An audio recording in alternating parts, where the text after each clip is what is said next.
Hi, I am hours away from a flight to Singapore, headed there for School of Prophecy. And I hope that while I'm there, I can capture some videos, some photos of all my international friends that will be there so I can share it with you all.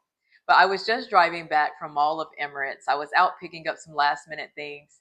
And on my way back, I felt like the Lord was prompting me to do this video. He asked me to share this conversation that he and I had last year.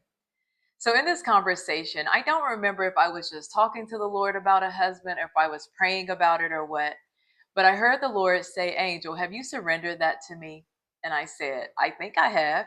I mean, Lord, you see that I've been single for years. I don't really go on dates. Like my dating life is super dry. I was like, I've definitely met a person or two that I could have been interested in, but when I don't feel the Father's approval, I lay it down. I don't even entertain it because I don't have time for distraction. And I'm trying to let the Lord guide my life. So I said, yeah, I think I have. But when the Lord asks a question, he does not ask a question that he doesn't already know the answer to. Father God asks us questions for our own awareness.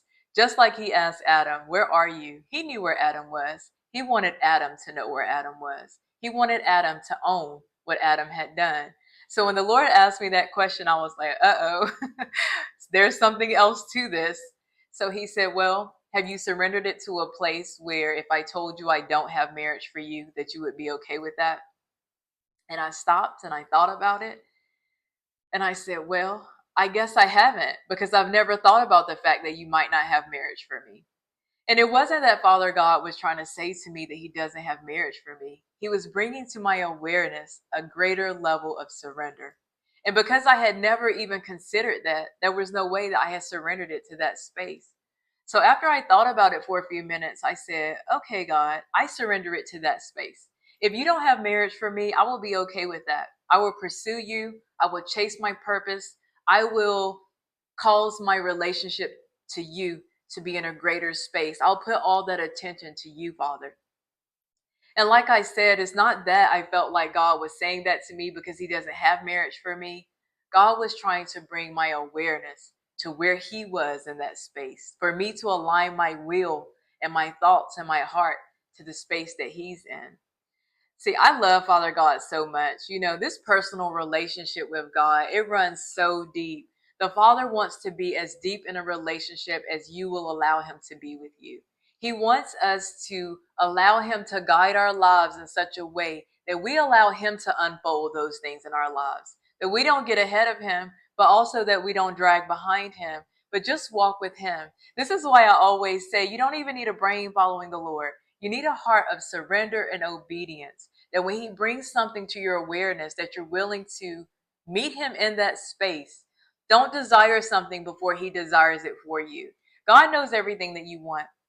He wants someone that will walk in this space with him where you're not so selfish that it has to be what you want when you want it, but you'll allow it to unfold the way he desires it because he knows what's best. So it's funny that the Lord would have me share all these intimate conversations with you because he knows how private I am. But I also know that the whole purpose of the ImSoFly movement is to introduce people to this space of relationship that Father God really wants to have with each one of us. And it's so amazing. It's so amazing because I don't need to think about all these things that could cause worry and concern in my life. I just need to keep giving Father God my yes and allow him to lead me into everything that he has for me and the right timing that he has it for me.